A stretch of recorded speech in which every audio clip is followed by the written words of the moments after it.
Mapleshade's Vengeance, Chapter 8. As dusk fell, bringing with it a cold, damp wind, Mapleshade jumped down from the fence into the forest and followed the boundary along the edge of Two Lake Place.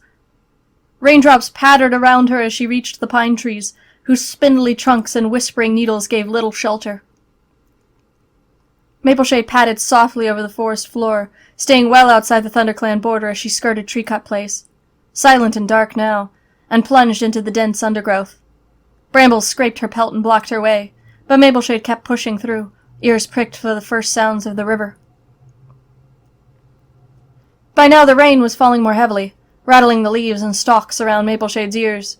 She gasped when she suddenly emerged from a clump of stiff grasses to find herself at the top of a steep bank with the river sliding past, thick and black and deadly, just a tail length below. She scrambled backward with a hiss. For a moment she thought she saw 3 small shapes twisting and tumbling in the water, but it was only a reflection of starlight. Mapleshade stared at the reeds growing on the far shore. Somewhere in there was a RiverClan camp, perched like a bird's nest above the sodden ground. If she strained her ears past the sound of rain, she could almost imagine she heard the murmuring of cats as they settled down for the night. Mapleshade pictured Appledusk lying in his den with Reedshine curled beside him, her orange pelt merging with his soft brown fur. The hair rose on Mapleshade's neck and she bared her teeth. Appledusk will regret the day he met me. All those times he said he loved me. All the promises he made. They were nothing but lies. He never wanted my kits, so he let them drown. He could have saved them. I know he could have. Behind her the sky was lightening above the trees. Dawn was a while off, but Mapleshade felt more comfortable traveling in darkness, so instead of giving in to the urge of sleep, she picked her way downstream along the bank. There was a ridge of little stones stretching across the river down here. She had used them to cross to meet Appledusk on the other side once. There was no way Mapleshade was going to swim across the river, but she could wade if she had to. She reached the stones, invisible in the dark, but recognizable by the way the noise of the river changed as it flowed over them. Shuddering, Mapleshade jumped down the bank and waded in. Her belly fur was instantly soaked and she gasped at the cold. She forced her legs through the current, feeling the water tug against her and splash her flanks. The river was much slower and shallower than when she had tried to cross with her kits, but she still hated every paw step, and she hissed with relief when she hauled herself onto the far bank. She lay there for a while, panting as the water trickled from her fur. It had stopped raining, but the sky was thick with clouds, and the wind was growing stronger, scented with more rain to come. Mapleshade forced herself to stand and keep going. Plunging into the reeds, stiff and springy so that they flicked her face and tripped her tired paws, she pushed forward until she detected RiverClan border marks, then retraced her steps so that she was following the edge of the territory safely out of the scent range. Dense reeds gave way to softer undergrowth dotted with low, slender-branched willow trees. Her belly rumbled, but she didn't dare hunt in case it alerted the RiverClan cats. Sounds carried too easily on this side of the river. Gradually, the ground became firmer and drier beneath her paws, and the air filled with green, leafy scents rather than the taint of fish. Mapleshade reached a dense stand of trees, leafier and sturdier than the other willows. The territory border was just close enough that she could look down from the branches and watch for passing cats.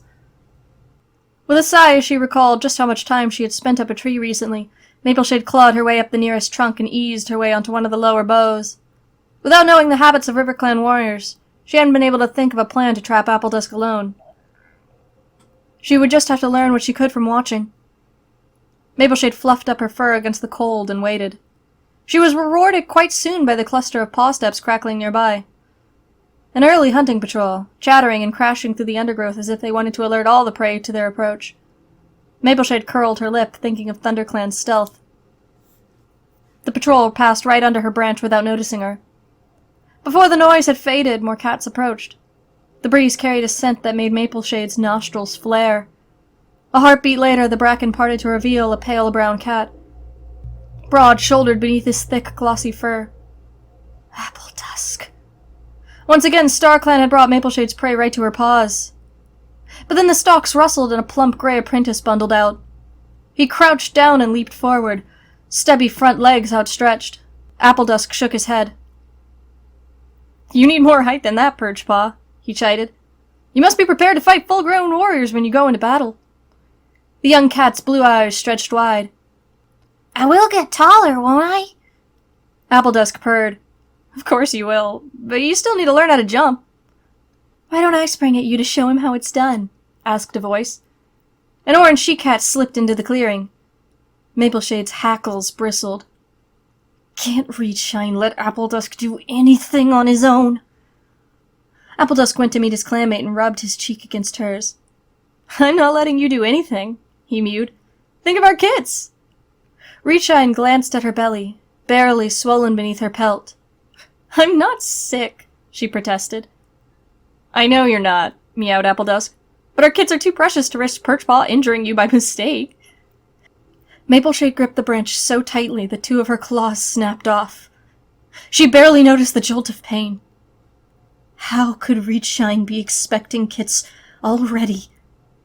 How many lies had Appledusk told? She bunched her quarters beneath her, ready to leap down the moment Reedshine and Perchpaw left Appledusk alone, but the 3 cats moved off together with Perchpaw earnestly discussing battle tactics. Mapleshade crouched in the tree and seethed with rage. A cold, wet figure pressed against her flank, screeching for help. Mapleshade tried to curl her tail around her last remaining kit, but there was nothing but empty air beside her. She was dimly aware of being hungry and thirsty and exhausted after her trek through the night, but nothing mattered now except taking revenge on the cat who had destroyed her world. She would wait here for as long as she had to, for the rest of her life, if it meant she could finally silence Patch Kit's wails. She must have dozed, because she woke with a start much later when the air was filled with misty rain and the ferns were filling with shadows. Something was approaching through the undergrowth. Mapleshade stiffened, wondering if StarClan would bring Appledusk to her twice in one day. Then a bundle of fur blundered into the clearing and skidded to a halt at the foot of the tree. Take that, ThunderClan mouse-dung! Perchpaw squealed, slapping his paw down onto a twig. As the twig snapped, he spun around, ears flattened. Creep up on me, would you? You're as fox-hearted as your clanmate! He lurched forward and crushed a large clump of moss. Then he straightened up and looked down at his enemy. Oops. I could have taken that back to the Elder's Den. I'll look for some more. He trotted toward Mapleshade's tree, peering at the roots. Mapleshade let go of the branch and plummeted straight down onto the apprentice's back, knocking him to the ground with an oof. Before Perchpaw could figure out what was happening, Mapleshade grabbed his scruff in her teeth and hauled him past the tree across the border. Her eyes bulged with the effort. The fat apprentice weighed more than a badger. Perchpaw yowled and thrashed, but Mapleshade sank her teeth further into his pelt until he stopped struggling. Perchpaw yowled and thrashed, but Mapleshade sank her teeth farther into his pelt until he stopped struggling. "Who are you? What do you want?" he growled. Mapleshade placed one paw heavily on his shoulders and snarled, "Keep still, or I'll rip your throat out."